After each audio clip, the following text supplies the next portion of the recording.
ಮಾರ್ಕಂಡೇಯ ಪುರಾಣದಲ್ಲಿ ದತ್ತಾತ್ರೇಯನ ಮಹಾತ್ಮೆಯನ್ನ ತಿಳಿಸ್ಕೊಂಡು ಹೋಗ್ತಾ ಇದ್ದಾರೆ.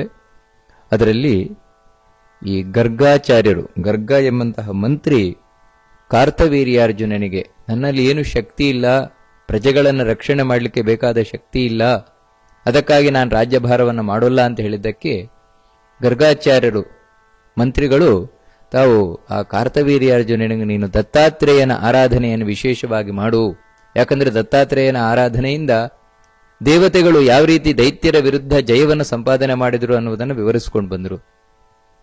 ಈ ಕಥೆಯನ್ನು ಕೇಳಿದಂತಹ ಕಾರ್ತವೀರ್ಯಾರ್ಜುನ ತಾನು ಕೂಡ ದತ್ತಾತ್ರೇಯನ ಅನುಗ್ರಹವನ್ನು ಪಡಿಬೇಕು ಅಂತ ಆ ದತ್ತಾತ್ರೇಯನ ಆಶ್ರಮಕ್ಕೆ ಬಂದ. ಆಶ್ರಮಕ್ಕೆ ಬಂದು ಆ ದತ್ತಾತ್ರೇಯರ ಸೇವೆಯನ್ನು ಮಾಡ್ಲಿಕ್ಕೆ ಪ್ರಾರಂಭ ಮಾಡಿದ. ಯಾಕಂದ್ರೆ ದತ್ತಾತ್ರೇಯ ಹಾಗೆ ಒಲಿಯುವಂಥವರಲ್ಲ, ಅದಕ್ಕೋಸ್ಕರ ದತ್ತಾತ್ರೇಯನ ಸೇವೆ ಮಾಡಿದ್ನಂತ. ದತ್ತಾತ್ರೇಯಾಶ್ರಮಂ ಗತ್ವ ತಂ ಭಕ್ತ್ಯ ಸಮಪೂಜಯತ್ ಪಾದ ಸಂವಹನಾದ್ಯೇನ ಅರ್ಘ್ಯಾವಾರ್ಹರಣೇನ ಚಾಂತ್ ಅಂತ ಹೇಳಿದ್ರೆ ಯಾವ ರೀತಿ ಸೇವೆಯನ್ನ ಮಾಡಿದ್ರು ಅಂತ ಹೇಳಿದ್ರೆ, ಯಾವತ್ತು ಭಗವಂತನ ಸೇವೆಗೆ ಬೇಕಾಗಿರುವಂತಹದ್ದು ಭಕ್ತಿ. ಭಕ್ತಿ ಅನ್ನೋದೊಂದು ಇಲ್ಲದೆ ಇದ್ರೆ ಯಾವತ್ತೂ ಸೇವೆ ಆಗುದಿಲ್ಲ, ಅದು ಬೂಟಾಟಿಕೆ ಆಗ್ತದೆ. ಕಾರ್ತವೀರ್ಯಾರ್ಜುನ ಬಹಳ ಭಕ್ತಿಯಿಂದ, ಅಂದ್ರೆ ಭಕ್ತಿಯಲ್ಲಿ ಇರಬೇಕಾದದ್ದೇನೆಂದ್ರೆ ಭಕ್ತಿಗೆ ಬಹಳ ಮುಖ್ಯವಾಗಿ ಬೇಕಾದದ್ದು ಮಾಹಾತ್ಮ್ಯ ಜ್ಞಾನ ಅಂತ ಹೇಳಿದ್ರೆ, ನಾವು ಯಾರಲ್ಲಿ ಭಕ್ತಿ ಮಾಡ್ತೇವೋ ಅವ್ರು ಎಷ್ಟು ದೊಡ್ಡವರು ಅಂತ ಗೊತ್ತಿರಬೇಕು. ಕಾರ್ತವೀರ್ಯಾರ್ಜುನ ಇವಾಗ ಗೊತ್ತುಂಟು, ದತ್ತಾತ್ರೇಯ ಅಂದ್ರೆ ಸಾಕ್ಷಾತ್ ನಾರಾಯಣನ ಅವತಾರ. ಯಾರು ಸಕಲ ದೋಷ ವಿವರ್ಜಿತನಾಗಿದ್ದಾನೆ, ಒಂದೇ ಒಂದು ಹುಡುಕಿದ್ರೂ ದೋಷ ಇಲ್ವೋ, ಸಕಲ ಒಳ್ಳೆ ಗುಣಗಳ ಅದರ ಆಶ್ರಯನಾಗಿದ್ದಾನೋ, ಈ ಜಗತ್ತನ್ನೆಲ್ಲ ಸೃಷ್ಟಿ ಮಾಡಿದ್ದಾನೋ ಅಂತ ಭಗವಂತನೇ ದತ್ತಾತ್ರೇಯನಾಗಿ ಬಂದಿದ್ದಾನೆ ಅಂತ. ಇವನೇ ನನ್ನನ್ನು ರಕ್ಷಣೆ ಮಾಡುವವನು, ಇವನೇ ನನ್ನನ್ನು ಉದ್ಧಾರ ಮಾಡುವವನು, ಇವನನ್ನು ಬಿಟ್ಟು ಬೇರೆ ಯಾರು ಉದ್ಧಾರ ಮಾಡುವವರೇ ಇಲ್ಲ, ಇಂಥ ಭಾವನೆಯನ್ನು ಹೊಂದಿ ಆ ಭಗವಂತನ ದತ್ತಾತ್ರೇಯನ ಸೇವೆಯನ್ನ ಮಾಡ್ತಾ ಇದ್ದಾನೆ.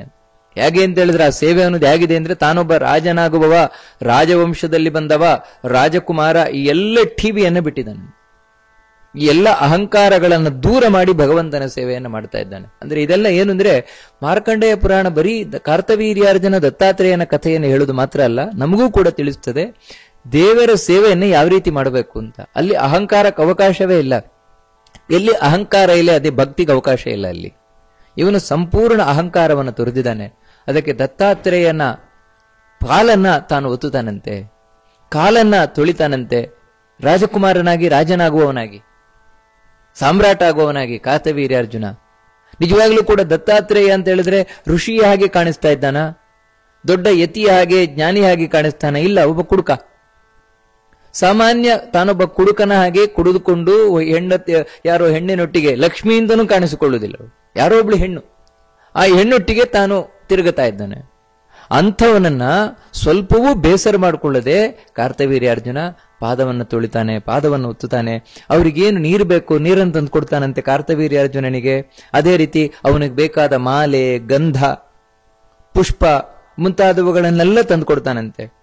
ತಥಾನ್ನ ಸಾಧನೆಸ್ತಸ್ಯ ಉಚ್ಚಿಷ್ಟಾಪೋಹನೇನ ಚ, ಅವನಿಗೇನು ಬೇಕೋ ಆಹಾರವನ್ನು ತಾನೇ ತಯಾರು ಮಾಡಿಕೊಡ್ತಾನಂತೆ, ಬೇಯಿಸಿಕೊಡ್ತಾನಂತೆ. ಅಷ್ಟು ಮಾತ್ರ ಅಲ್ಲ, ಅವನು ತಿಂದಾದ ಮೇಲೆ ಅವನ ಆ ಎಂಜಿಲೇನಿದೆ ಅದನ್ನು ತಾನೇ ಬಳಿತಾನಂತೆ, ತಾನೇ ಅದನ್ನು ಸಾರಿಸ್ತಾನಂತೆ. ಪರಿತುಷ್ಟೋ ಮುನಿರ್ಭೂಪಂ ತಮುವಾಚ ತಥೈವ ಸಹ. ಇಷ್ಟೆಲ್ಲ ಸೇವೆಯನ್ನ ಮಾಡ್ತಾ ಅದು ಒಂದು ದಿನವೋ ಎರಡು ದಿನವೋ ಅನೇಕ ದಿನಗಳ ಕಾಲ ಈ ರೀತಿಯ ಆ ಕಾರ್ತವೀರ್ಯಾರ್ಜುನ ದತ್ತಾತ್ರೇಯನ ಸೇವೆಯನ್ನ ಮಾಡಿದ್ದಾನೆ. ನೋಡಿ, ಯಾವತ್ತೂ ಹಾಗೇನೆ, ದೇವರ ಅನುಗ್ರಹವನ್ನ ಪಡಿಲಿಕ್ಕೆ ಧನ ಮುಖ್ಯ ಅಲ್ಲ, ಸೇವೆ ಮುಖ್ಯ. ಯಾಕಂತೇಳಿದ್ರೆ ನಾವು ಎಷ್ಟೋ ಸಲ ದುಡ್ಡಿನಿಂದ ದೇವರ ಅನುಗ್ರಹವನ್ನು ಪಡಿಬಹುದು ಅಂತ ತಿಳ್ಕೊಂಡಿದ್ದೇವೆ. ಅದರಲ್ಲೂ ಕೂಡ ಈಗಿನ ಕಾಲದಲ್ಲಂತೂ ಕೂಡ ಅದು ಬಹಳ ಹೆಚ್ಚು. ಅದಕ್ಕೋಸ್ಕರ ದುಡ್ಡಿನಿಂದಲೇ ಸೇವೆ ಆಗ್ತದೆ ಈಗ. ಅಂಥ ಕಾಲದಲ್ಲಿ ನಾವಿದ್ದೇವೆ. ಅದಕ್ಕೆ ಈ ಸೇವೆಗೆ ಇಷ್ಟು ದುಡ್ಡು, ಈ ಸೇವೆಗೆ ಇಷ್ಟು ದುಡ್ಡು ಅಂತ. ಅದರಿಂದಾಗಿ ನಾವು ಏನು ಭ್ರಮಿಸ್ತೇವೆ ಅಂದ್ರೆ, ಇಷ್ಟು ₹1000 ಕೊಟ್ಟೆ ಅದರಿಂದ ನನ್ನ ದೊಡ್ಡ ಸೇವೆ ಆಯ್ತು ಅಂತ. ಖಂಡಿತ ದುಡ್ಡಿನಿಂದ ಸೇವೆ ಮಾಡ್ಲಿಕ್ಕೆ ಬರೋಲ್ಲ. ಅದು ನಾವು ತಿಳಿದಿರುವಂತ ಅದು ಭ್ರಮೆ. ಯಾಕಂದ್ರೆ ನೋಡಿ, ಕಾರ್ತವೀರ್ಯಾರ್ಜುನ ಹತ್ರ ಬೇಕಾದಷ್ಟು ಸಂಪತ್ತಿತ್ತು, ಆ ದುಡ್ಡನ್ನ ತಂದು ರಾಶಿ ಹಾಕ್ಬೋದಿತ್ತು ದತ್ತಾತ್ರೇಯನ ಮುಂದೆ, ಆದ್ರೆ ಏನೂ ಲಾಭ ಆಗ್ತಾ ಇರಲಿಲ್ಲ, ಪ್ರಯೋಜನ ಆಗ್ತಾ ಇರಲಿಲ್ಲ. ಅದಕ್ಕಾಗಿ ನೋಡಿ, ಸೇವೆ ಅಂತ ಕರೆಯುವುದೇನು ಅಂದ್ರೆ ಭಗವಂತನ ಆರಾಧನೆ, ಆ ಭಗವಂತನ ಸೇವೆಯನ್ನು ಮಾಡಬೇಕು. ಸೇವೆ ಅಂದ್ರೆ ಈ ರೀತಿಯಿಂದ ದುಡ್ಡು ಕೊಡುವುದು ಸೇವೆ ಆಗಬಹುದು. ಯಾವಾಗ ಅಂತ ಹೇಳಿದ್ರೆ ಮನಸ್ಸಿನಲ್ಲಿ ಈ ಭಾವನೆ ಇದ್ದಾಗ ಮಾತ್ರ. ಕೆರೆಯ ನೀರನ್ನು ಕೆರೆಗೆ ಚೆಲ್ಲಿ ವರವ ಪಡೆದವರಂತೆ ಬಾಳಿರುವಂತ ಆ ದುಡ್ಡನ್ನ ತಂದು, ಸ್ವಾಮಿ ನಂದಲ್ಲ ನಿಂದೆ, ನೀನೇ ಕೊಟ್ಟ ದುಡ್ಡನ್ನ ನಿನಗೆ ನಾನು ಅರ್ಪಣೆ ಮಾಡ್ತಾ ಇದ್ದೇನೆ ಹೊರತು ನಂದಲ್ಲ ಅಂತ ಈ ರೀತಿ ಯಾವಾಗ ನಾವು ನ್ಯಾಯವಾಗಿ ಸಂಪಾದನೆ ಮಾಡಿದ ಧನವನ್ನ ಭಗವಂತನಿಗೆ ಅರ್ಪಣೆ ಮಾಡ್ತೇವೆ, ಆಗ ಮಾತ್ರ ಅದು ಸೇವೆ ಆಗ್ತದೆ. ಅದು ಕೂಡ ನಾವು ಯಾವ ರೀತಿ ಮಾನಸಿಕವಾದ ಸೇವೆ ಮಾಡ್ತೇವೆ, ಧ್ಯಾನ, ಶ್ರವಣ, ಮನನ ಮುಂತಾದವುಗಳು, ಆ ರೀತಿಯ ಸೇವೆಯೂ ಅಲ್ಲ, ಅದು ಅಷ್ಟು ಶ್ರೇಷ್ಠವಾದ ಸೇವೆ ಅಲ್ಲ. ಅದೇ ರೀತಿ ಕಾಯಿಕವಾದ ಏನು ಸೇವೆಯನ್ನು ಮಾಡ್ತೇವೆ, ಇಲ್ಲಿ ಕಾರ್ತವೀರ್ಯಾರ್ಜುನ ಮಾಡಿದಾಗೆ ದೇವರ ಪಾದವನ್ನು ತೊಳೆಯುವುದು, ದೇವಸ್ಥಾನವನ್ನು ಶುದ್ಧ ಮಾಡುವುದು, ದೇವರಿಗೆ ಪೂಜೆಯನ್ನ ಮಾಡುವಂತಹದ್ದು, ಚಾಮರ ಬೀಸುವುದು, ರಥ ಈ ರೀತಿಯೆಲ್ಲ ದೈಹಿಕವಾದ ಕಾಯಿಕವಾದ ಸೇವೆ ಮಾಡ್ತೇವೆ, ಅದಕ್ಕೂ ಸರಿಸಾಟಿಯಾದದ್ದಲ್ಲ. ನಾವೇನು ದುಡ್ಡನ್ನು ಕೊಡ್ತೇವೆ ಅನ್ನುವಂಥದ್ದು, ಒಂದೊಮ್ಮೆ ದುಡ್ಡು ಕೊಡುವುದು ಶ್ರೇಷ್ಠ ಆಗಬಹುದು. ಯಾವಾಗ ಅಂತ ಹೇಳಿದ್ರೆ ಅದರೊಟ್ಟಿಗೆ ಕಾಯಿಕವಾದ ಸೇವೆ ಬೆರೆತಾಗ, ಮಾನಸಿಕವಾದ ಬಾಗುವಿಕೆ ಸೇರಿದಾಗ, ಅದೇ ಸ್ವಾಮಿ ನೀನು ಕೊಟ್ಟದ್ದು ಹೊರತು ನಂದಲ್ಲ. ಅದಕ್ಕಾಗಿ ಯಾವಾಗ ದುಡ್ಡು ಕೊಟ್ಟು ನಾವು ಸೇವೆ ಅಂತ ಮಾಡ್ತೇವೆ, ಮೊದಲು ಇರಬೇಕಾದದ್ದೇನಂದ್ರೆ ನಾವು ಸೇವಾಕರ್ತರು ಎಂಬಂತಹ ಅಹಂಕಾರ ಅಲ್ಲ. ಮತ್ತೆ ನಾನು ಸೇವೆಗೋಸ್ಕರ ಒಂದು ಅವಕಾಶವನ್ನು ಬಯಸಿ ಬಂದವ, ದೇವರ ಸೇವೆಗೋಸ್ಕರ, ಅದಕ್ಕೋಸ್ಕರ ತಾನು ದೇವರ ಮುಂದೆ ಬಾಗಿರಬೇಕು ಹೊರತು ನಾವು ಸೇವೆ ಕೊಟ್ಟವರು ನಮ್ಮ ಮೊದಲು ಬಿಡಿ ಅಂದ್ರೆ ಇದರ ಹಿಂದೆ ಏನಿದೆ ಅಂದ್ರೆ ಅಹಂಕಾರ ತುಂಬಿದೆ. ಇದು ಯಾವತ್ತೂ ದೇವರ ಸೇವೆಗೆ ಕಾರಣ ಆಗೋಲ್ಲ. ಅಂದ್ರೆ ಇದನ್ನೆಲ್ಲ ನಾವು ತಿಳ್ಕೊಳ್ಬೇಕಾದದ್ದು. ಅದಕ್ಕೋಸ್ಕರ ತನ್ನ ದುಡ್ಡು, ಐಶ್ವರ್ಯ, ಸಂಪತ್ತು, ಅಧಿಕಾರ ಎಲ್ಲವನ್ನು ದೂರದಲ್ಲಿಟ್ಟು ಕಾಡಿಗೆ ಬಂದಿದ್ದಾನೆ ಕಾರ್ತವೀರ್ಯಾರ್ಜುನ. ದತ್ತಾತ್ರೇಯನ ಸೇವೆಯನ್ನ ಮಾಡ್ತಾ ಇದ್ದಾನಂತೆ. ಒಂದು ದಿನ ಸಂತುಷ್ಟನಾದ ದತ್ತಾತ್ರೇಯ, ಸಂತುಷ್ಟನಾಗಿ ತಾನು ಹೇಳಿದ. ಏನು ಹೇಳಿದ ಅಂತ ಹೇಳಿದ್ರೆ, ಹಿಂದೆ ದೇವತೆಗಳಿಗೆ ಏನು ಹೇಳಿದ ಅದೇ ಮಾತನ್ನು ಹೇಳಿದ. ಏನು ನನ್ನ ಹತ್ರ ಯಾಕೆ ಬಂದಿದ್ಯಾ ನೀನು ಅಂತ. ಯಾಕಂತ ಹೇಳಿದ್ರೆ ನಾನು ಕುಡುಕ, ವ್ಯಭಿಚಾರಿ, ಈ ಹೆಣ್ಣಿನೊಟ್ಟಿಗೆ ನಾನಿರುವಂತವನು, ನನ್ನ ಬಗ್ಗೆ ಯಾಕೆ ಬಂದ್ರಿ, ಹೋಗು ಹೋಗು ಬೇರೆ ಎಲ್ಲಾದ್ರೂ ಹೋಗು ಅಂತ ಹೇಳ್ತಾನೆ. ಸದೈವಾಹಂ ನಮಾಮೇವಂ ಉಪರೋಧಂ ತ್ವಮರ್ಹಸಿ ಅಶಕ್ತಂ ಉಪಕಾರಾಯ ಶಕ್ತಂ ಆರಾಧೆ ಸ್ವಭೋಹೋ. ಎಷ್ಟು ಚಂದ ಹೇಳ್ಬಿಟ್ಟ ದತ್ತಾತ್ರೇಯ ಅಂತ ಹೇಳಿದ್ರೆ, ನೋಡಪ್ಪ ನಾನು ಹೀಗೆ ಇರುವವ, ಯಾವಾಗ್ಲೂ ಮೈಲಿಗೆ ಆಗಿರುವವ, ನನ್ನನ್ನ ತಡಿಲಿಕ್ಕಾಗ್ಲಿ ನನ್ನನ್ನು ಫೋರ್ಸ್ ಮಾಡ್ಲಿಕ್ಕಾಗ್ಲಿ ಯಾರ ಕೈಯಿಂದಲೂ ಸಾಧ್ಯ ಇಲ್ಲ, ನೀವು ಕೊಡ್ಲೇಬೇಕು, ಹಾಗೆ ಮಾಡ್ಲೇಬೇಕು, ಇಲ್ಲ ನನ್ನ ಕೈಲಿ ಆಗೋಲ್ಲ, ಅದೆಲ್ಲ ಆಗೋಲ್ಲ. ಯಾಕಂತ ಹೇಳಿದ್ರೆ ಅಶಕ್ತ ಉಪಕಾರ, ನಿನಗೇನಾದ್ರೂ ಸಹಾಯ ಮಾಡ್ಲಿಕ್ಕೆ ನನಗೆ ಶಕ್ತಿ ಇಲ್ಲಪ್ಪ.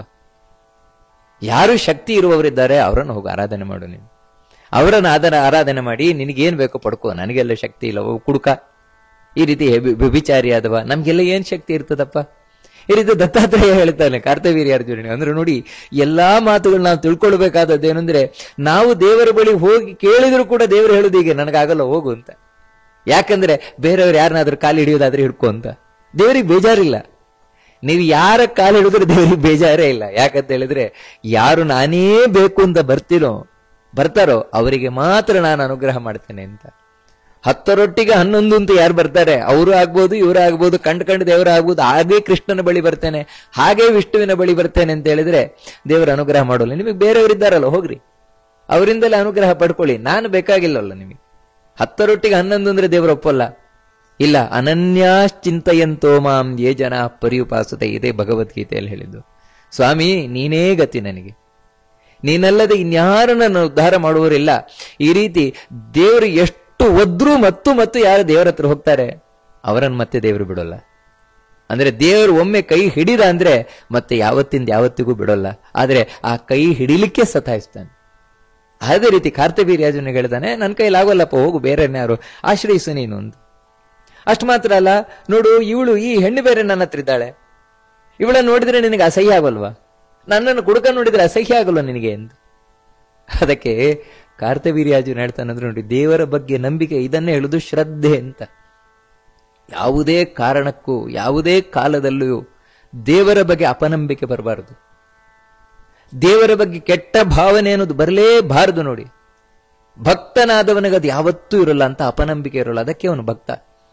ಭಕ್ತರಲ್ಲದವರಲ್ಲಿ ಏನಿರ್ತದೆ ಅಂದ್ರೆ ಅಪನಂಬಿಕೆ ದೇವರಲ್ಲಿ. ಏನೋ ಒಂದು ದೇವರಿಗೋಸ್ಕರ ಮಾಡ್ತಾರೆ, ಆ ಸೇವೆ ಈ ಸೇವೆ, ಆ ವ್ರತ ಈ ಪೂಜೆ ಎಲ್ಲ ಮಾಡ್ತಾರೆ. ಏನಂದ್ರೆ ನಮ್ಗೆ ಹಾಗಾಗ್ಬಿಡ್ತದೆ ಹೀಗಾಗ್ಬಿಡ್ತದೆ ಏನೇ ಇಟ್ಕೊಂಡು, ಆದ್ರೆ ಅದಾಗಲೇ ಇಲ್ಲ. ಅವಾಗ ಅವರು ಆರೋಪ ಮಾಡೋದೇ ದೇವ್ರ ಮೇಲೆ. ಇಷ್ಟು ಪೂಜೆ ಮಾಡಿದೆ, ಎಷ್ಟು ಪುನಸ್ಕಾರ ಮಾಡಿದೆ, ದೇವ್ರು ನನಗೆ ಏನ್ ಮಾಡದ, ದೇವ್ರು ಪೂಜೆ ಮಾಡಿ ಏನಾಯ್ತು, ನನಗೆ ಏನಾಗ್ಲಿಲ್ಲ. ಈ ರೀತಿ ದೇವರ ಮೇಲೆ ನಾವು ಆರೋಪವನ್ನು ಹೊರಿಸಿದ್ದು ಅಂದ್ರೆ ಅಲ್ಲಿ ಭಕ್ತಿ ಇಲ್ಲ. ಮತ್ತೇನಂದ್ರೆ ವ್ಯಾಪಾರಿ ಬುದ್ಧಿ ಇದೆ. ಅಂಗಡಿಯಲ್ಲಿ ದುಡ್ಡು ಕೊಟ್ಟು ಸಾಮಾನು ತಗೊಳ್ಳುವಾಗೆ ಸೇವೆ ಮಾಡಿ ದೇವರಿಂದ ಏನೋ ಪಡಿಬೇಕು ಎನ್ನುವಂತಹ ಭಾವನೆ ಇದೆ. ಇದಕ್ಕೆಲ್ಲ ದೇವರು ಮೆಚ್ಚುವುದಿಲ್ಲ. ಅದಕ್ಕಾಗಿ ಕಾರ್ತವೀರ್ಯಾರ್ಜುನನಿಗೆ ದತ್ತಾತ್ರೇಯ ಹೇಳ್ತಾನೆ, ಹೋಗಯ್ಯ ಬೇರೆ ಯಾರನ್ನ ಆಶ್ರಯಿಸು ನೀನು ಅಂತ. ಕಾರ್ತವೀರ್ಯ ಕೈ ಜೋಡಿಸಿದ. ಯಾಕಂದ್ರೆ ಗರ್ಗಾಚಾರ್ಯರು ಮೊದಲೇ ಹೇಳಿದ್ದಾರೆ, ನೋಡು ಹೀಗೆ ದತ್ತಾತ್ರೇಯ ಸುಲಭವಾಗಿ ಅನುಗ್ರಹ ಮಾಡೋಲ್ಲ, ನಿನ್ನನ್ನು ಪರೀಕ್ಷೆ ಮಾಡ್ತಾನೆ, ಹೀಗೆಲ್ಲ ಹೇಳ್ತಾನೆ. ಅದಕ್ಕೆ ಇವನು ಹೇಳ್ತಾನೆ, ಸ್ತ್ರೀಚೇಯಂ ಪಾರ್ಶ್ವ ತೇನೇವ ಮುಕ್ತ ಮುನಿನಾ ಮುಕ್ತೋ ಮುನಿನಾ ಸ್ಮೃತ್ವ ಗರ್ಗವಚಶ್ಚಸ್ತತ್. ನೆನಪಾಕೊಂಡು ಹೇಳ್ತಾನೆ, ಮತ್ತೆ ನಮಸ್ಕಾರ ಮಾಡಿ ಹೇಳ್ತಾನೆ, ದೇವಸ್ತ್ವಂ ಹಿ ಪುರಾಣೋ ಯಃ ಸ್ವಾಂ ಮಾಯಾಂ ಸಮುಪಾಶ್ರಿತ. ಸ್ವಾಮಿ, ನೀನು ಏನೇ ಮಾಡಿದ್ರು, ಎಷ್ಟೇ ನಾಟಕ ಮಾಡು, ನೀನು ನನಗೆ ಗೊತ್ತುಂಟು ನೀನು ಯಾರು ಅಂತ. ನೀನು ಅಂತಿಂತವನಲ್ಲ, ಸಾಕ್ಷಾತ್ ನಾರಾಯಣ, ಪುರಾಣ ಪುರುಷ. ಯಾರೂ ಇಲ್ಲದೇ ಇದ್ದಾಗಲೂ ಕೂಡ ಇದ್ದವ ನೀನೊಬ್ಬನೇ, ಸಾಕ್ಷಾತ್ ನಾರಾಯಣನೇ ನೀನು. ಯಾರೂ ಇರಲಿಲ್ಲ ಅವಾಗ ನೀನಿದ್ಯಾ, ಈಗ ಇಲ್ಲಿದ್ಯಾ, ಈ ರೀತಿ ವರ್ತನೆ ಮಾಡ್ತಾ ಇದ್ಯಾ. ಯಾಕಂತ ಹೇಳಿದ್ರೆ ಜನರಿಗೆ ಮೋಹವನ್ನು ಉಂಟು ಮಾಡ್ಲಿಕ್ಕೋಸ್ಕರ. ಯಾರಿಗೆ ನಿನ್ನ ಬಗ್ಗೆ ಗೊತ್ತಾಗಬೇಕು ಅವರ ಬಗ್ಗೆ ಅವರಿಗೆ ಮಾತ್ರ ಗೊತ್ತಾಗಬೇಕು, ಉಳಿದವರಿಗೆ ಗೊತ್ತಾಗಬಾರದು. ನಿನ್ನ ಬಗ್ಗೆ ತಪ್ಪು ತಪ್ಪು ತಿಳುವಳಿಕೆ ಬರಬೇಕು. ಯಾಕಂದ್ರೆ ದೇವರನ್ನ ಪಡೆಯುವುದು ಅಂದ್ರೆ ಅಷ್ಟು ಸುಲಭ ಅಲ್ಲ. ನೋಡಿ, ಎದರಲ್ಲಿ ದೇವರಿದ್ರು ಕೂಡ ಇವನು ದೇವರು ಅಂತ ಗೊತ್ತಾಗದೆ ಹೋಗ್ಬಿಡ್ತದೆ. ಕಾರಣ ಏನು ಅಂತ ಹೇಳಿದ್ರೆ ದೇವರ ಮಾಯೆಯೇ ಹಾಗೆ. ಎದರಲ್ಲಿ ದೇವರಿದ್ರು ನಾನೇ ದೇವರಿಂದ ತೋರಿಸಿಕೊಳ್ಳುವುದೇ ಇಲ್ಲ. ಅದೇ ಯಾರಿಗೆ ಅನುಗ್ರಹ ಮಾಡ್ತಾನೆ ಅವನಿಗೆ ಎದರಲ್ಲಿ ಇಲ್ಲದೆ ಇದ್ರೂ ಕೂಡ ಒಳಗಿನಿಂದನೇ ತೋರಿಸಿಕೊಳ್ತಾನೆ ನಾನಿದ್ದೇನೆ ಅಂತ. ಇದೇ ದೇವರ ಮಹಾ ಅನುಗ್ರಹ. ಅದಕ್ಕೋಸ್ಕರ ಸ್ವಾಮಿ, ನಿನ್ನ ಮಾಯೆಯನ್ನ ನೀನು ಬಳಸಿಕೊಂಡು, ನಿನ್ನ ಅಧೀನವಾದ ಮಾಯೆ, ಅದರಿಂದಾಗಿ ಇಡೀ ಜಗತ್ತನ್ನು ಮೋಹಿಸ್ತಾ ಇದ್ದೀಯಾ. ಯಾರಿಗೂ ಇವನ್ ಯಾರೋ ಒಬ್ಬ ಕುಡುಕ, ಇವನ್ ಯಾರೊಬ್ಬ ಹುಚ್ಚ ಅಂತ ತಿಳ್ಕೊಳ್ಳುವಾಗ ಮಾಡ್ತಾ ಇದ್ದೀಯ ನೀನು. ಅನಘಸ್ತ್ವಂ ತಥೈವಯಂ ದೇವಿ ಸರ್ವಭವಾರಿಣಿ. ನೀನು ನಿರ್ದೋಷನಾಗಿರುವವ, ನಿನ್ನಲ್ಲಿ ಯಾವುದೇ ಒಂದು ದೋಷ ಇಲ್ಲ ಸ್ವಾಮಿ. ಅಂದ್ರೆ ನೋಡಿ, ಹಿಂದೆ ದೇವತೆಗಳು ಇದನ್ನೇ ಹೇಳಿದ್ರು. ಅಂದ್ರೆ ಇಡೀ ಶಾಸ್ತ್ರ ಪುರಾಣ ವೇದ ಎಲ್ಲ ಹೇಳುವುದೇನು ಅಂದ್ರೆ ದೇವರು ಅಂದ್ರೆ ಯಾರು ಅಂತ ಹೇಳಿದ್ರೆ ನಿರ್ದೋಷ ಗುಣಪೂರ್ಣ. ಇದೇ ದೇವರ ಲಕ್ಷಣ. ಒಂದೇ ಒಂದು ದೋಷ ಇರ್ಲಿಕ್ಕೆ ಇಲ್ಲ ಅವನಲ್ಲಿ, ಅವನ್ ದೇವರು. ಅದಕ್ಕೆ ಹೇಳ್ತಾನೆ ಕಾರ್ತವೀರ್ಯಾರ್ಜುನ, ಇಲ್ಲ ನಿನ್ನಲ್ಲಿ ಒಂದು ದೋಷವೇ ಇಲ್ಲ. ಅಲ್ಲ, ನನ್ನಲ್ಲಿ ಇಲ್ಲದೆ ಇರಬಹುದು, ಪಕ್ಕದಲ್ಲಿ ಇದ್ದಾಳಲ್ವಾ, ಇವಳಲ್ಲಿ ದೋಷ ಇದ್ರೆ ಅವಳಿಂದಾಗಿ ನನಗೆ ಅಂಟುಕೊಳ್ಬಹುದಲ್ವಾ. ಅಂದ್ರೆ ಇವಳು ಯಾರು? ಸಾಕ್ಷಾತ್ ಲಕ್ಷ್ಮಿ. ಲಕ್ಷ್ಮೀ ದೇವಿಯಲ್ಲಿ ಏನಾದ್ರೂ ದೋಷ ಹುಡುಕ್ಲಿಕ್ಕುಂಟಾ? ಎಲ್ಲಿವರೆಗೆ ಅಂತ ಹೇಳಿದ್ರೆ, ನಾನು ಸಂಸಾರವನ್ನು ದಾಟಬೇಕು ಅಂದ್ರೆ ಅವಳ ಅನುಗ್ರಹ ಇಲ್ದಿದ್ರೆ ಸಾಧ್ಯ ಉಂಟಾ? ಅವಳ ಅನುಗ್ರಹ ಇಲ್ದೆ, ಆ ತಾಯಿಯ ಅನುಗ್ರಹ ಇಲ್ದಿದ್ರೆ, ಜಗನ್ಮಾತೆಯ ಅನುಗ್ರಹ ಇಲ್ದಿದ್ರೆ ದಾಟ್ಲಿಕ್ಕೆ ಸಾಧ್ಯ ಇಲ್ಲ. ನೀವಿಬ್ರು ಜಗತ್ತಿನ ತಂದೆ ತಾಯಿಂದಿರು ಅಂತ ಹೇಳಿ ಆ ಕಾರ್ತವೀರ್ಯಾರ್ಜುನ ನಮಸ್ಕಾರ ಮಾಡ್ತಾನಂತೆ. ಈ ರೀತಿ ಹೇಳಿದಾಗ ಸಂತೋಷ ಆಯಿತು ದತ್ತಾತ್ರೇಯನಿಗೆ. ಯಾಕಂತ ಹೇಳಿದ್ರೆ ಇವನನ್ನು ಎಷ್ಟು ನಾನು ದಾರಿ ತಪ್ಪಿಸ್ಲಿಕ್ಕೆ ನೋಡಿದ್ರು ಕೂಡ ಕಡೆಗೂ ದಾರಿ ತಪ್ಪಲಿಲ್ಲ. ಇವನು ಮತ್ತೆ ಸರಿದಾರಿಗೆ ಬಂದಿದ್ದಾನೆ, ನನ್ನಲ್ಲಿ ನಿಜವಾದ ಭಕ್ತಿ ಮಾಡ್ತಾ ಇದ್ದ. ನೋಡಿ, ಭಕ್ತಿ ಅಂದ್ರೆ ಹಾಗೆ. ದೇವರಿಗೆ ಏನು ಮಾಡಿದ್ರು ಕೂಡ, ಹೇಗಿದ್ರು ಕೂಡ ದೇವರಲ್ಲಿ ಸ್ವಲ್ಪವೂ ಕೂಡ ಅಪನಂಬಿಕೆ ಬರದೇ ಇರು. ಅದು ನಿಜವಾದ ಭಕ್ತಿ. ಅದು ಸಂತುಷ್ಟನಾದ, ಕೇಳದ ಏನು ಬೇಕು ಕೇಳು ನಾನು ಕೊಡ್ತೇನೆ ಅಂತ ಹೇಳ್ತಾನೆ. ಏತಮಾಂ ಪೂಜಯಿಷ್ಯಂತಿ ಗಂಧಮಾಲ್ಯಾದಿಭಿರ್ನರಾಹ. ಯಾರು ನನ್ನನ್ನು ಪೂಜೆ ಮಾಡ್ತಾರೆ ಗಂಧ ಮಾಲ್ಯ ಮುಂತಾದವುಗಳೊಟ್ಟಿಗೆ, ಅದೇ ರೀತಿ ನಾನಾ ವಿಧವಾದಂತಹ ನೈವೇದ್ಯದೊಂದಿಗೆ, ಆ ನೈವೇದ್ಯವನ್ನು ಕೂಡ ಹೇಳ್ತಾರೆ ನೋಡಿ. ಮಾಂಸ ಮದ್ಯೋಪಹಾರೈಶ್ಚ ಮೃಷ್ಟಾನ್ನೇಶ್ಚಾತ್ಮಸಮ್ಮತೈ. ಯಾರ್ಯಾರು ಏನೇನು ತಿಂತಾರೋ ಅದನ್ನು ಸ್ವೀಕಾರ ಮಾಡು, ನನಗೆ ಅರ್ಪಣೆ ಮಾಡಬೇಕು. ಮಾಂಸ ಮದ್ಯ ಅಂತ ಹೇಳ್ತಾರೆ. ಮಾಂಸ ಮದ್ಯ, ಯಾರು ಮಾಂಸ ಮದ್ಯವನ್ನು ತಿಂತಾರೆ ಅವರು, ಮಾಂಸವನ್ನು ತಿನ್ನುವವರು, ಮದ್ಯವನ್ನು ಕುಡಿಯುವವರು, ಅವರು ನನಗೆ ಅದನ್ನು ಸಮರ್ಪಣೆಯನ್ನು ಮಾಡಿದರೆ ಭಕ್ತಿಯಿಂದ ನಾನು ಅದನ್ನು ಸ್ವೀಕಾರ ಮಾಡ್ತೇನೆ. ಯಾಕಂದ್ರೆ ಅವರಿಗೆ ಅದೇ ಯೋಗ್ಯವಾದದ್ದು. ಅಂದ್ರೆ ಹಿಂದಿನ ಕಾಲದಲ್ಲಿ ರಾಜರು ಕೂಡ ಮಾಂಸವನ್ನು ಸ್ವೀಕಾರ ಮಾಡ್ತಾ ಇದ್ರು. ಅದೇ ರೀತಿ ಯಾರು ಬರೀ ಶುದ್ಧವಾದ ಸಸ್ಯಾಹಾರದಲ್ಲಿದ್ದುಕೊಂಡು ಅನ್ನವನ್ನು ಸಮರ್ಪಣೆ ಮಾಡ್ತಾರೆ ಅದನ್ನು ನಾನು ಸ್ವೀಕಾರ ಮಾಡ್ತೇನೆ. ಅದನ್ನು ಸ್ವೀಕಾರ ಮಾಡಿ, ಅಂದ್ರೆ ಯಾರು ಏನನ್ನು ಕೊಡ್ತಾರೋ ಅದನ್ನು ನಾನು ಸ್ವೀಕಾರ ಮಾಡಿ ಅವರಿಗೆ ಅನುಗ್ರಹವನ್ನ ಮಾಡ್ತೇನೆ. ಅದು ಹೇಗೆ ನನ್ನನ್ನು ಪೂಜೆ ಮಾಡಬೇಕು ಅದನ್ನು ಹೇಳ್ತಾರೆ. ಲಕ್ಷ್ಮ್ಯಾ ಸಮೇತಂ, ಲಕ್ಷ್ಮಿಯಿಂದ ಸಹಿತನಾಗಿ ನನ್ನನ್ನು ಆರಾಧನೆಯನ್ನು ಮಾಡಬೇಕು. ವಿಶೇಷವಾಗಿ ಯಾವತ್ತು ಭಗವಂತನ ಆರಾಧನೆ, ನಾರಾಯಣನ ಆರಾಧನೆ ಲಕ್ಷ್ಮಿಯಿಂದ ಸಹಿತವಾಗೇ ಮಾಡುವಂಥದ್ದು. ಲಕ್ಷ್ಮಿಯ ಆರಾಧನೆಯೂ ಕೂಡ ಅಷ್ಟೇ ನಾರಾಯಣನದ ಸಹಿತವಾಗೇ ಆಗುವಂಥದ್ದು. ಯಾಕಂದ್ರೆ ಅವರಿಬ್ರು ಒಬ್ರನ್ನೊಬ್ರು ಬಿಟ್ಟಿಲ್ಲದೆ ಇರುವಂಥವ್ರು. ಅದಕ್ಕಾಗಿ ಹೇಳ್ತಾರೆ, ಯಾರು ಆರಾಧನೆ ಮಾಡ್ತಾರೆ ಅವ್ರಿಗೆ ಕೇಳಿದ್ದನ್ನೆಲ್ಲ ಕೊಡ್ತೇನೆ ನಾನು ಅಂತ. ಅವ್ರಿಗೆ ಯಾವುದೂ ಇಲ್ಲ ಅಂತ ಆಗುದಿಲ್ಲ. ಸರಿ, ನಿನಗೇನು ಬೇಕು ಕೇಳು, ನಾನು ಕೊಡ್ತೇನೆ ಅಂತ ಹೇಳಿದಾಗ ಕಾರ್ತವೀರ್ಯಾರ್ಜುನ ಕೈಜೋಸಿ ಹೇಳ್ತಾನೆ, ಸ್ವಾಮಿ ನನ್ನ ಬಗ್ಗೆ ನೀನು ಪ್ರಸನ್ನನಾಗಿದ್ಯಾ ಅಂತ ಹೇಳಿದ್ರೆ ನಾನು ರಾಜ್ಯಪಾಲನೆಯನ್ನು ಮಾಡಬೇಕು. ಹೇಗೆ ರಾಜ್ಯಪಾಲನೆಯನ್ನು ಮಾಡಬೇಕು ಅಂತ ಹೇಳಿದ್ರೆ ಧರ್ಮದಿಂದ ರಾಜ್ಯಪಾಲನೆಯನ್ನು ಮಾಡಬೇಕು. ಅದನ್ನು ನೋಡಿ ದೇವರ ಹತ್ರ ಬಂದು ಯಾವತ್ತು ಒಳ್ಳೆಯವರ ಕೇಳಬೇಕು, ಕೆಟ್ಟ ವರಗಳನ್ನೆಲ್ಲ ದೇವರು ಕೊಡುವುದಿಲ್ಲ. ಅದಕ್ಕೆ ನಾನು ಯಾವತ್ತು ಅಧರ್ಮದಲ್ಲಿ ರುಚಿ ಉಳ್ಳವನಾಗಬಾರದು, ಧರ್ಮದಲ್ಲಿಯೇ ಆಸಕ್ತನಾದವನಾಗಬೇಕು ಅಂತ ಹೇಳ್ತಾನೆ. ಎಲ್ಲಕ್ಕೆ ಮುಖ್ಯವಾಗಿ ಪರಾನುಸ್ಮರಣಂ ಜ್ಞಾನಂ ಅಪ್ರತಿದ್ವಂದ್ವತಾರಣೆ.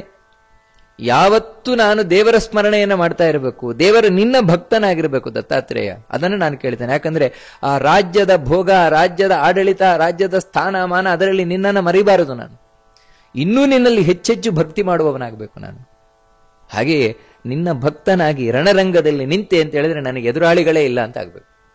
ಯಾಕಂದ್ರೆ ದತ್ತಾತ್ರೇಯನ ಭಕ್ತ ನಾನು, ಅದರಿಂದಾಗಿಯೇ ನನಗೆ ಯಾರು ಎದುರಾಳಿಗಳೇ ಇಲ್ಲ ಅಂತ ಆಗ್ಬೇಕು. 1000 ತೋಳುಳ್ಳವನಾಗಬೇಕು ನಾನು ಅಂತ ಹೇಳ್ತಾನೆ. ಅಂದ್ರೆ ಕಾರ್ತವೀರ್ಯಾರ್ಜುನ 1000 ತೋಳುಳ್ಳವನು ಅಂತ ಪ್ರಸಿದ್ಧ, ಹುಟ್ಟಿನಿಂದಲೇ ಅಲ್ಲ, ದತ್ತಾತ್ರೇಯನ ಅನುಗ್ರಹದಿಂದಾಗಿ 1000 ತೋಳುಳ್ಳವನಾದ ಕಾರ್ತವೀರ್ಯಾರ್ಜುನ. ಹಾಗೆ ಹೇಳ್ತಾನೆ ಬಾಹುಲಾಂ ಲಘುತಾಗುಣಂ. ಆ 1000 ತೋಳನ್ನು ಹೊತ್ಕೊಂಡು ಹೋಗುದು ಮತ್ತೆ ಎಷ್ಟು ಕಷ್ಟ. ಅದಕ್ಕೆ ಆ ಎಲ್ಲಾ ತೋಳುಗಳು ಹಗುರವಾಗಿರಬೇಕು ಅಂತ ಹೇಳಿ ನನಗದು ಯಾವುದು ಕಷ್ಟವನ್ನು ಉಂಟು ಮಾಡಬಾರದು. ಹಾಗೆಯೇ ಅಸಂಗಾಗತಯಸ್ಸಂತು, ನಾನು ಎಲ್ಲಿ ಬೇಕಾದರೂ ಹೋಗುವಂತಾಗಬೇಕು. ಪರ್ವತದಲ್ಲಾಗ್ಲಿ, ನೀರಲ್ಲಾಗ್ಲಿ, ಆಕಾಶದಲ್ಲಾಗ್ಲಿ, ಪಾತಾಳದಲ್ಲಾಗ್ಲಿ, ಎಲ್ಲಿಗೆ ದೇವಲೋಕ, ನಾನು ಎಲ್ಲಿಗೆ ಬೇಕಾದರೂ ಹೋಗ್ಬೋದು. ನನ್ನನ್ನು ಯಾರೂ ತಡೆಯೋರಿಲ್ಲ, ನನಗೆ ಯಾವುದು ಅಡ್ಡಿ ಬರುವುದಿಲ್ಲ. ಆ ರೀತಿ ಆಗ್ಬೇಕು ನನಗೆ. ಇಷ್ಟು ಅನುಗ್ರಹವನ್ನು ಪಡೆದ. ಅಷ್ಟು ಮಾತ್ರ ಅಲ್ಲ, ತಥಾ ಉನ್ಮಾರ್ಗ ಪ್ರವೃತ್ತಸ್ಯ ಸಂತು ಸನ್ಮಾರ್ಗ ದೇಶಿಕಾ.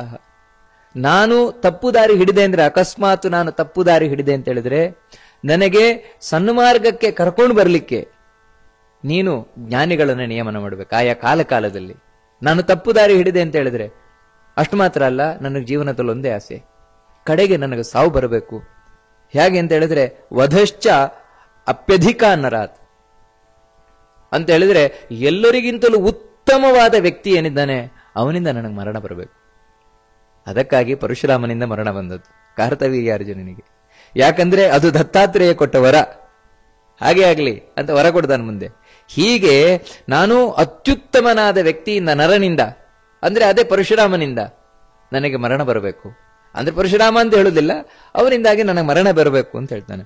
ಸಂತು ಮೇ ತಿಥಯ ಶ್ಲಾಘ್ಯ ವಿತ್ತಂ ಚಾಪ್ಯನ್ಯಥ ವಿತ್ತಂ ವಾನ್ಯಥಾಕ್ಷಯಂ. ನನಗೆ ಯಾವತ್ತು ದಿನಾಗಲೂ ಅತಿಥಿಗಳು ಸಿಗುವಂತಾಗ್ಲಿ. ಯಾಕಂದ್ರೆ ಅತಿಥಿ ಸತ್ಕಾರ ಅನ್ನುವಂಥದ್ದು ಭಗವಂತನ ಆರಾಧನೆ. ಆ ಅತಿಥಿಗಳು ಬರಬೇಕು ಅಂದ್ರೆ ದೇವರ ಅನುಗ್ರಹ ಬೇಕು ನೋಡಿ. ಅದಕ್ಕಾಗಿ ದೇವರ ಬಳಿ ಕೇಳ್ತಾನೆ, ಅತಿಥಿಗಳು ನನಗೆ ಸದಾ ಸಿಗುವಂತಾಗ್ಲಿ ಅಂತ.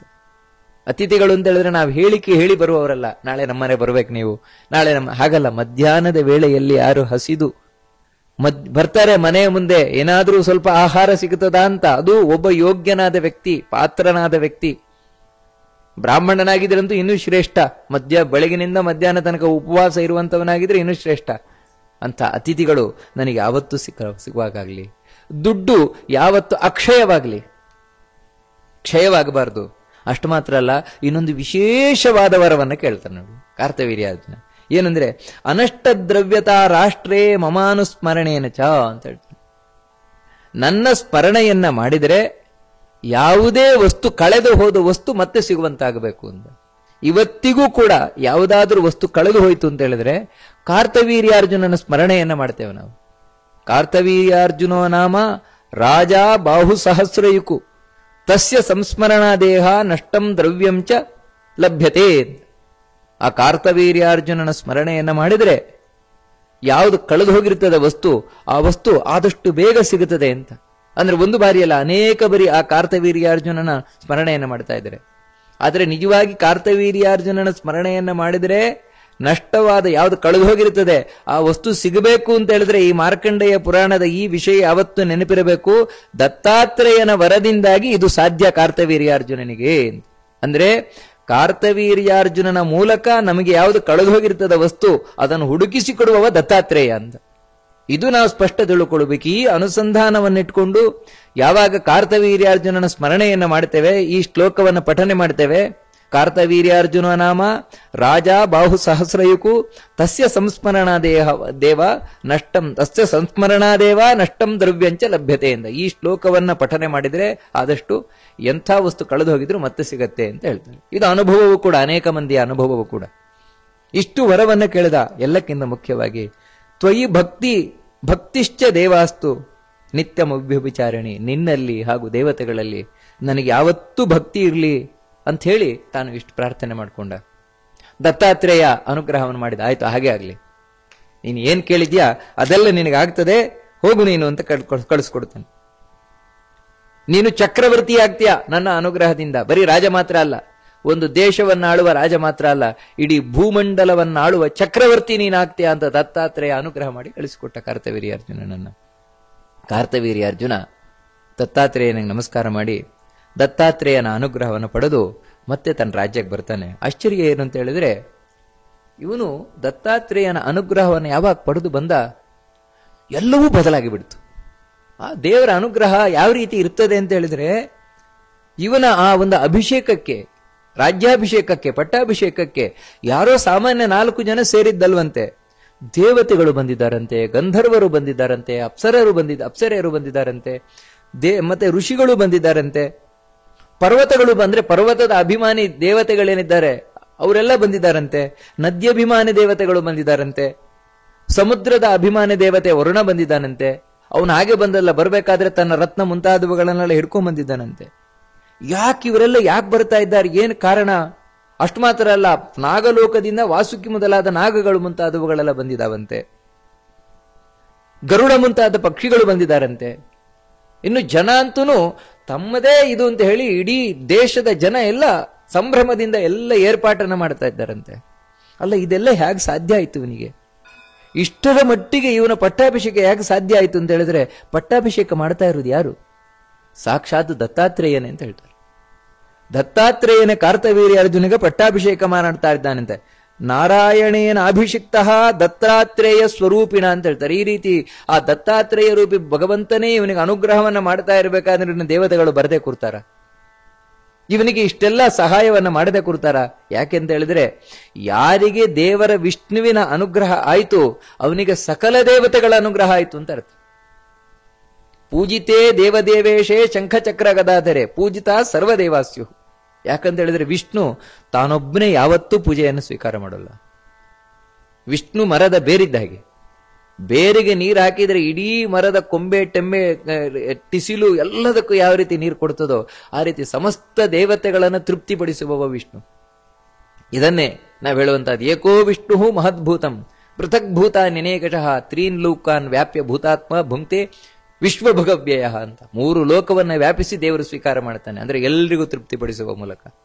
ಆ ರೀತಿ ಸಮಸ್ತ ದೇವತೆಗಳು ಸಂತುಷ್ಟರಾಗಿ ಬಂದಿದ್ದಾರಂತೆ ಇವನ ಆ ಪಟ್ಟಾಭಿಷೇಕದಲ್ಲಿ. ಹೀಗೆ ಸಂಭ್ರಮದಿಂದ ಪಟ್ಟಾಭಿಷಿಕ್ತನಾದಂತೆ ದತ್ತಾತ್ರೇಯನ ಅನುಗ್ರಹದಿಂದ. ಅಷ್ಟು ಮಾತ್ರ ಅಲ್ಲ, ಅವತ್ತಿನಿಂದ ತಾನೊಂದು ಘೋಷಣೆ ಮಾಡಿದಂತೆ, ನನ್ನ ದೇಶದಲ್ಲಿ ನಾನು ಬಿಟ್ಟು ಇನ್ಯಾರು ಕತ್ತಿಯನ್ನು ಹಿಡಿಬಾರದು, ಇನ್ಯಾರು ಕತ್ತಿ ಹಿಡಿಬಾರದು, ನಾನೇ. ಯಾಕಂತ ಹೇಳಿದ್ರೆ ನಾನು ರಕ್ಷಣೆಯ ಹೊಣೆ ಬಾರಿಕೆಯನ್ನು ಹೊತ್ತಿದ್ದೇನೆ. ಮೊದಲೇ ಹೇಳಿದ್ದದೆ, ತೆರಿಗೆ ತಗೊಳ್ಳುವುದು ಮುಖ್ಯ ಅಲ್ಲ, ತೆರಿಗೆ ತಗೊಳ್ಳುವುದನ್ನ ಹಾಗೆ ರಕ್ಷಣೆಯನ್ನು ಒದಗಿಸಬೇಕು ಅಂತ.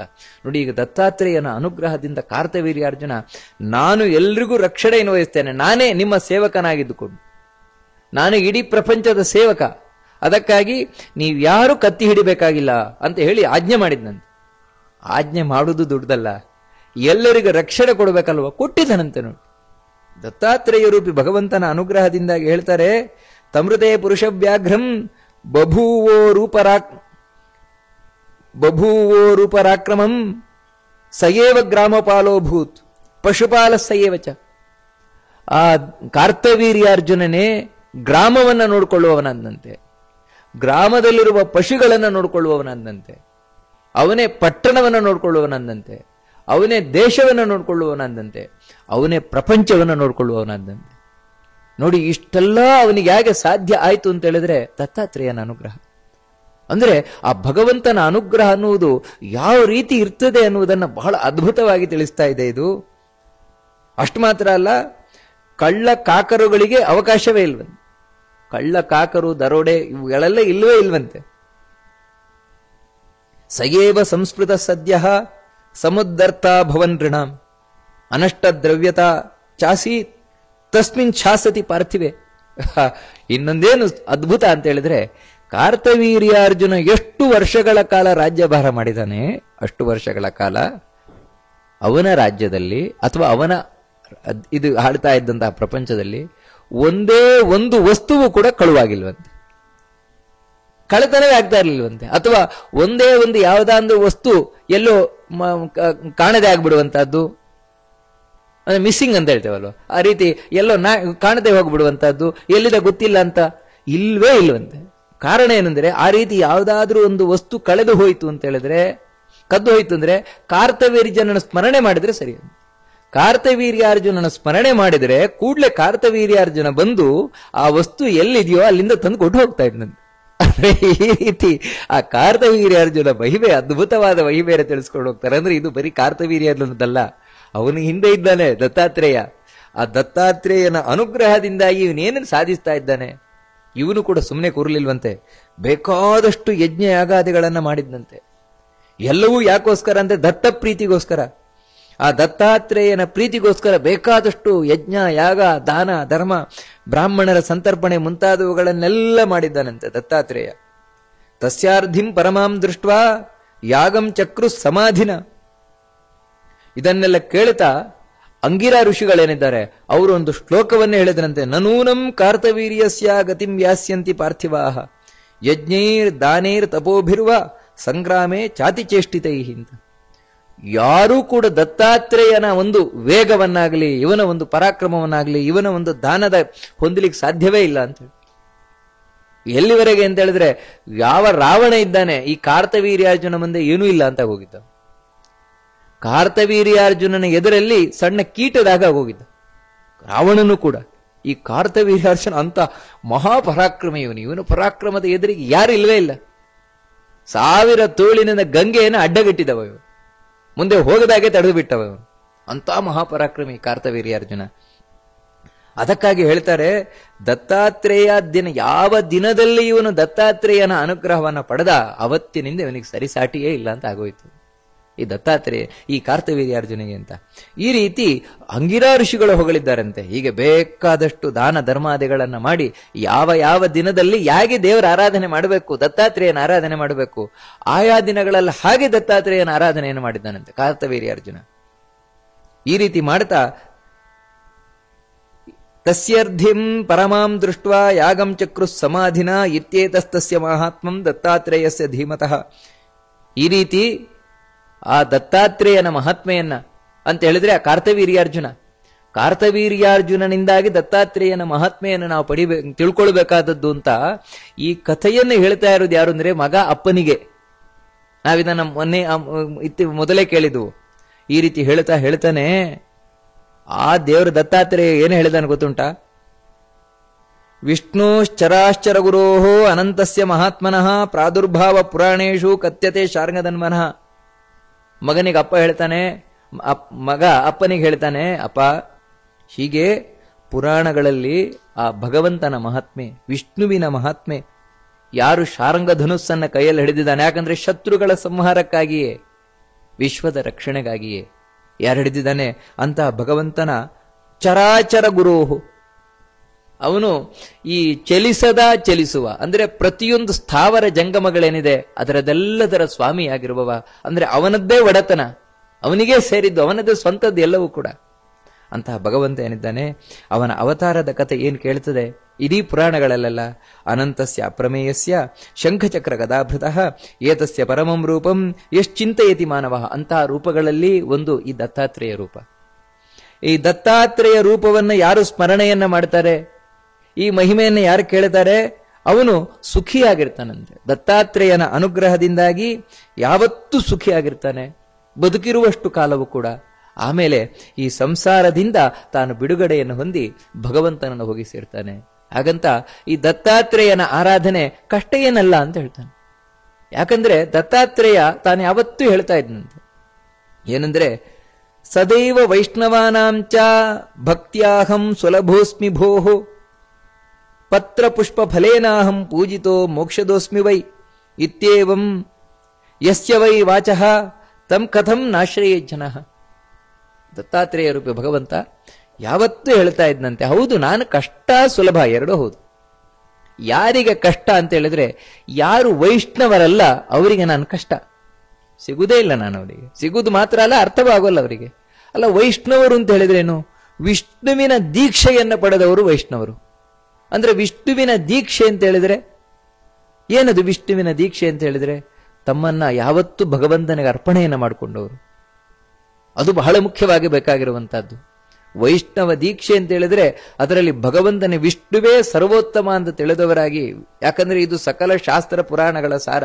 ವಿಷ್ಣುವೇ ಸರ್ವೋತ್ತಮನಾಗಿರುವವ, ಅದಕ್ಕಾಗಿ ಅವನನ್ನೇ ಮುಖ್ಯವಾಗಿ ಆರಾಧನೆ ಮಾಡಬೇಕು. ಇಲ್ಲೇನಂದ್ರೆ ವೈಷ್ಣವರು ಅಂತ ಹೇಳಿದ ಕೂಡಲೇ ಉಳಿದ ಎಲ್ಲ ದೇವತೆಗಳನ್ನ ತಿರಸ್ಕಾರ ಮಾಡುವವರು, ನಿಂದಿಸುವವರು ಅಂತ ಈ ರೀತಿ ಅರ್ಥ ಇರಲೇಬಾರದು. ಕಾರಣ ಏನು ಅಂತ ಹೇಳಿದ್ರೆ, ಯಾರು ವೈಷ್ಣವನೋ ಅವನು ಯಾವುದೇ ಕಾರಣಕ್ಕೂ ಕೂಡ ವಿಷ್ಣುವಿಗಿಂತ ಇತರ ದೇವತೆಗಳಿಗೆ ಅವಮಾನ ಮಾಡಬಾರದು, ನಿಂದನೆ ಮಾಡಬಾರದು. ಹಾಗೆ ಮಾಡಿದ ಪಕ್ಷದಲ್ಲಿ ಅವನು ವೈಷ್ಣವನಾಗುವುದಿಲ್ಲ. ಯಾಕಂತ ಹೇಳಿದ್ರೆ ಸಮಸ್ತ ದೇವತೆಗಳು ವಿಷ್ಣು ಭಕ್ತರು. ಇದು ಪುರಾಣಗಳಲ್ಲಿ ಶಾಸ್ತ್ರಗಳಲ್ಲಿ ಸ್ಪಷ್ಟವಾಗಿ ನಮಗೆ ಕಾಣುವಂಥದ್ದು. ಅದಕ್ಕಾಗಿ ಉಳಿದ ಎಲ್ಲ ದೇವತೆಗಳಲ್ಲಿ ಅವರವರ ಯೋಗ್ಯತೆಗೆ ಅನುಗುಣವಾಗಿ, ಯಾಕಂದ್ರೆ ಅವರಲ್ಲಿ ಭಕ್ತಿ ಮಾಡ್ಬೇಕು ನಾವು. ಯಾಕಂತ ಹೇಳಿದ್ರೆ ಅವರ ಶಕ್ತಿಗೊಂದು ಲಿಮಿಟೇಷನ್ ಇದೆ, ಅದೇ ಯೋಗ್ಯತೆ ಎಂದು ಕರೆಯುವಂಥದ್ದು. ಅವರಿಂದ ನಮಗೆ ಎಷ್ಟು ಏನು ಸಿಗುತ್ತದೋ ಅದಕ್ಕನುಗುಣವಾಗಿ ನಾವು ಅವರನ್ನು ಆರಾಧನೆಯನ್ನು ಮಾಡ್ತಾ, ವಿಶೇಷವಾಗಿ ನಮಗೆ ಸಕಲವನ್ನೂ ಕೊಡುವ ಸಾಮರ್ಥ್ಯವುಳ್ಳವ ವಿಷ್ಣು ಸರ್ವೋತ್ತಮ. ಅದಕ್ಕೆ ಅವನನ್ನು ಸರ್ವೋತ್ತಮ ಅಂತ ಕರೆಯುವಂಥವನು. ಅಂತಹ ವಿಷ್ಣುವಿನಲ್ಲಿ ಅತ್ಯಧಿಕವಾಗಿ ಭಕ್ತಿಯನ್ನು ಮಾಡ್ತಾ ಆ ಭಗವಂತನ ಪ್ರೀತಿಗಾಗಿಯೇ ತಾನು ಪ್ರತಿಯೊಂದನ್ನ ಆರಾಧನೆಯನ್ನು ಮಾಡ್ತಾ, ಅಂದ್ರೆ ಏನು ಮಾಡ್ತಾನೆ? ಇದೇ ಕೃಷ್ಣ ಹೇಳಿದೆ, ಯತ್ಕರೋಷಿ ಯದಶ್ನಾಸಿ ಯಜ್ಜುಹೋಷಿ ತದಾಸಿಯತ್ ಯತ್ತಪಸ್ಯಸಿ ಕೌಂತೆಯ ತತ್ಕುರುಷ್ವ ಮದರ್ಪಣಂ ಅಂತ ಭಗವದ್ಗೀತೆಯಲ್ಲಿ ಕಡೆಗೆ ಅರ್ಜುನನಿಗೆ ಕೊಟ್ಟ ಉಪದೇಶ. ನೀನ್ ಏನು ಮಾಡ್ತೀಯ ಆ ಮಾಡಿದ್ದನ್ನೆಲ್ಲ ನನಗೆ ಅರ್ಪಣೆ ಮಾಡು. ನನಗೆ ಅರ್ಪಣೆ ಮಾಡುವುದು ಅಂತ ಹೇಳಿದ್ರೇನು? ಈ ಕಾರ್ತವೀರ್ಯ ಅರ್ಜುನ ಮಾಡಿದಾಗೆ ಪ್ರತಿಯೊಂದು ನನಗೆ ದೇವರ ಅನುಗ್ರಹದಿಂದಾಗಿ ಆಗ್ತಾ ಇದೆ. ದೇವರು ನನ್ನ ಒಳಗೆ ನಿಂತು ನನ್ನಿಂದ ಮಾಡಿಸ್ತಾ ಇದ್ದಾನೆ, ಇಲ್ಲಿದ್ರೆ ನಾನೇನೂ ಇಲ್ಲ. ಈ ರೀತಿ ತಿಳಿದು ಯಾರು ಮಾಡ್ತಾರೆ ಆ ಭಗವಂತನ ವಿಷ್ಣುವಿನ ಆರಾಧನೆಯನ್ನ, ಅದೇ ರೀತಿ ಏನು ಯಜ್ಞ ಮಾಡ್ತೀಯಾ, ಏನು ನಮಸ್ಕಾರ ಮಾಡ್ತೀಯಾ? ಒಳಗೆದಿರುವ ದೇವರಿಗೆ, ಆ ಅಗ್ನಿಯಂತರ್ಗತ ಭಗವಂತನಿಗೆ. ಅಂದ್ರೆ ಒಬ್ಬನೇ ದೇವರು ಎಲ್ಲ ಕಡೆಯೂ ಅಂತರ್ಯಾಮಿಯಾಗಿ ನಿಂತಿದ್ದಾನೆ. ಅಂತರ್ಯಾಮಿ ಅಂತ ಹೇಳಿದ್ರೆ ಒಳಗೆ ನಿಂತು ಅದನ್ನ ನಿಯಂತ್ರಣ ಮಾಡ್ತಾ ಇರು. ಹೊರಗೆ ಕಾಣುವ ವಸ್ತುಗಳು ಬೇರೆ ಬೇರೆ ಇರಬಹುದು, ಅದೇ ಬೇರೆ ದೇವತೆಗಳಾಗಿರುವಂತಹದ್ದು. ಗಣಪತಿ ಇರಬಹುದು, ದುರ್ಗೆ ಇರಬಹುದು, ಸ್ಕಂದ ಇರಬಹುದು, ಶಿವ ಇರಬಹುದು, ಬೇರೆ ಬೇರೆ ದೇವತೆಗಳು. ಇವರೆಲ್ಲ ಏನಂತ ಹೇಳಿದ್ರೆ ಈ ಫ್ಯಾನ್ ಇದ್ದ ಹಾಗೆ, ಟ್ಯೂಬ್ಲೈಟ್ ಇದ್ದ ಹಾಗೆ, ಮೋಟರ್ ಇದ್ದ ಹಾಗೆ, ಫ್ರಿಡ್ಜ್ ಇದ್ದ ಹಾಗೆ. ಆದರೆ ಇದರೆಲ್ಲದರ ಒಳಗೂ ಕೂಡ ಹರಿತಾ ಇರುವಂತಹ ವಿದ್ಯುತ್ ಶಕ್ತಿ ಒಂದೇ. ಏಕಏವ ಮಹಾಶಕ್ತಿ ಕುರುತೆ ಸರ್ವಮಂಜಸ. ಅದ್ಯಾರು ಅಂದ್ರೆ ಅದೇ ಭಗವಂತ ವಿಷ್ಣು. ಅಂತಹ ವಿಷ್ಣುವನ್ನ ಯಾರು ಈ ರೀತಿ ತಿಳ್ಕೊಂಡು ಆ ಭಗವಂತನ ಪ್ರೀತಿಗಾಗಿ ಏಕಾದಶಿಯೇ ಮೊದಲಾದ ವ್ರತಗಳನ್ನ ಮಾಡ್ತಾ, ಯಾಕಂದ್ರೆ ಇದನ್ನು ಬಹಳ ಸ್ಪಷ್ಟವಾಗಿ ಪುರಾಣಗಳು ಶಾಸ್ತ್ರಗಳು ಒತ್ತು ಕೊಟ್ಟು ಹೇಳ್ತಾರೆ. ಯಾರು ಏಕಾದಶಿ ಎಂದು ಉಪವಾಸ ಮಾಡೋದಿಲ್ಲ, ಏಕಾದಶಿ ವ್ರತವನ್ನ ಮಾಡೋದಿಲ್ಲ, ಬರೀ ಉಪವಾಸ ಮಾತ್ರ ಅಲ್ಲ, ಅವತ್ತು ವಿಶೇಷವಾಗಿ ದೇವರ ಸ್ಮರಣೆಯನ್ನು ಮಾಡಬೇಕು. ಯಾರು ಮಾಡೋದಿಲ್ಲ ಅವರು ನನ್ನ ಭಕ್ತರಾಗ್ಲಿಕ್ಕೆ ಸಾಧ್ಯವೇ ಇಲ್ಲ ಅಂತ ಹೇಳ್ತಾನೆ. ಇದು ಮೊದಲ ಲಕ್ಷಣ, ಏಕಾದಶಿ ವ್ರತವನ್ನ ಮಾಡುವಂಥದ್ದು, ಕೃಷ್ಣಾಷ್ಟಮಿ ವ್ರತವನ್ನ ಮಾಡುವಂಥದ್ದು, ಹಾಗೆ ಸರ್ವವನ್ನು ದೇವರಿಗೆ ನೈವೇದ್ಯವನ್ನ ಮಾಡಿ ಸ್ವೀಕಾರವನ್ನ ಮಾಡುವಂಥದ್ದು. ಇದೆಲ್ಲ ಭಗವಂತನ ದೀಕ್ಷೆ. ಈ ರೀತಿ ಯಾರು ವೈಷ್ಣವನಾಗಿರ್ತಾನೆ, ಹಾಗೆಯೇ ಯಾರು ವಿಷ್ಣು ಭಕ್ತರಿದ್ದಾರೆ, ಸಜ್ಜನರಿದ್ದಾರೆ, ಅವರಿಗೆ ಕೈಲಾದ ಸಹಾಯವನ್ನು ಮಾಡುವಂತಹದ್ದು, ಸದ್ಗುಣ ಸದಾಚಾರದಿಂದ ಸಂಪನ್ನನಾಗಿರುವಂತಹದ್ದು, ಯಾವತ್ತೂ ಜ್ಞಾನವನ್ನ ತಾನು ಸಂಪಾದನೆ ಮಾಡ್ತಾ ಇರುವ, ಇದೆಲ್ಲ ವೈಷ್ಣವರ ಲಕ್ಷಣ. ಅವರಿಗೆ ನಾನು ಸುಲಭವಾಗಿ ಸಿಗ್ತೇನೆ ಅಂತ ಹೇಳ್ತಾನೆ, ಏನೂ ಕಷ್ಟಪಡಬೇಕಾಗಿಲ್ಲ ಅಂತ ಹೇಳ್ತಾನೆ ದತ್ತಾತ್ರೇಯ. ಏನು ಅಂತ ಹೇಳಿದ್ರೆ ಇಷ್ಟೇ, ಪತ್ರ ಪುಷ್ಪ ಫಲೇನಾಹಂ, ತುಳಸಿ ಪತ್ರವನ್ನ, ಬಿಲ್ವ ಪತ್ರೆಯನ್ನ, ಗರಿಕೆಯನ್ನ ನನಗೆ ಅರ್ಪಣೆ ಮಾಡಿದ್ರೆ ಸಾಕು ಭಕ್ತಿಯಿಂದ. ಭಗವದ್ಗೀತೆಯಲ್ಲಿ ಹೇಳಿದಾಗೆ ಪತ್ರಂ ಪುಷ್ಪಂ ಫಲಂ ತೋಯಂ ಯೋಮೆ ಭಕ್ತಿಯ ಪ್ರಯಚ್ಛತಿ. ಕೃಷ್ಣ ಹೇಳ್ತಾನೆ ಭಕ್ತಿಯಿಂದ ತರ್ತಾರೆ, ಭಕ್ತಿಯಿಂದ ಯಾರು ಕೊಡ್ತಾರೆ ಅದನ್ನು ನಾನು ಸ್ವೀಕಾರ ಮಾಡ್ತೇನೆ ಅಂತ. ಭಕ್ತಿಯಿಂದ ನನಗೆ ತುಳಸಿ ಪುಷ್ಪವನ್ನಾಗ್ಲಿ, ಪತ್ರವನ್ನಾಗ್ಲಿ, ಮನೆಯಲ್ಲೇ ಬೆಳೆದ ಶುದ್ಧವಾದ ಪುಷ್ಪವನ್ನಾಗ್ಲಿ, ಅಥವಾ ಕಡೆಯ ಪಕ್ಷ ನೀರನ್ನಾಗ್ಲಿ ಯಾರು ಅರ್ಪಣೆ ಮಾಡ್ತಾರೆ, ಅದರಿಂದಲೇ ನಾನು ಸಂತುಷ್ಟನಾಗ್ತೇನೆ ಅಂತ ಹೇಳಿದರೆ, ಇದರಿಂದ ಏನು ಅಂದ್ರೆ ನಮಗೆ ಎಲ್ಲಾ ಪುರಾಣಗಳು ಒತ್ತು ಕೊಟ್ಟು ಹೇಳುವುದು, ದೇವರಿಗೆ ನೀನು ಏನು ಕೊಡ್ತೀಯ ಅನ್ನುವುದು ಮುಖ್ಯ ವಿಷಯವೇ ಅಲ್ಲ ಅಂತ, ಹೇಗೆ ಕೊಡ್ತೀಯ ಅನ್ನುವುದೇ ವಿಷಯ ಅಂತ. ಭಕ್ತಿಯಿಂದ ಕೊಟ್ರೆ ಸ್ವಲ್ಪವೂ ಕೂಡ ದೇವರಿಗೆ ಬಹಳ ಅಧಿಕ ಆಗತ್ತೆ. ಅಂತಹ ದೇವರನ್ನ, ಅಂತಹ ವಿಷ್ಣುವನ್ನ ಯಾವ ಸಜ್ಜನ ತಾನೇ ಆರಾಧನೆ ಮಾಡದೇ ಇರ್ತಾನೆ ಅಂತ ಹೇಳಿ ಆ ಪುತ್ರ ತನ್ನ ತಂದೆಗೆ ತಿಳಿಸ್ಕೊಂಡು ಹೋಗ್ತಾನೆ. ಇನ್ನೂ ಒಂದು ದತ್ತಾತ್ರೇಯನ ಮಹಾತ್ಮೆ ಇದೆ, ಬಹಳ ಮುಖ್ಯವಾದ ಮಹಾತ್ಮೆ. ಏನಂದ್ರೆ ಅಲರ್ಕರಾಜನನ್ನು ಉದ್ಧಾರ ಮಾಡಿದ ಕತೆ ಅಂತ ಹೇಳಿ ಆ ಅಲರ್ಕರಾಜನ ಕಥೆಯನ್ನು ತಿಳಿಸ್ಕೊಂಡು ಹೋಗ್ತಾನೆ ಆ ಮಗ ತಂದೆಗೆ. ಬಹಳ ಅದ್ಭುತವಾದ ಕಥೆ ಅದು. ಸಕಲ ಒಂದು ರೀತಿ ಎಲ್ಲ ಧರ್ಮಶಾಸ್ತ್ರಗಳ ಸಂಗ್ರಹ ಇಲ್ಲಿದೆ ಈ ಅಲರ್ಕನ ಕಥೆಯಲ್ಲಿ. ಅದೇನು ಅಂತ ಮತ್ತೆ ಮುಂದೆ ನೋಡೋಣ ಅಂತ ಹೇಳ್ತಾ ಈ ಉಪನ್ಯಾಸವನ್ನು ಭಗವಂತನಿಗೆ ಅರ್ಪಣೆ ಮಾಡೋಣ. ಶ್ರೀಕೃಷ್ಣ.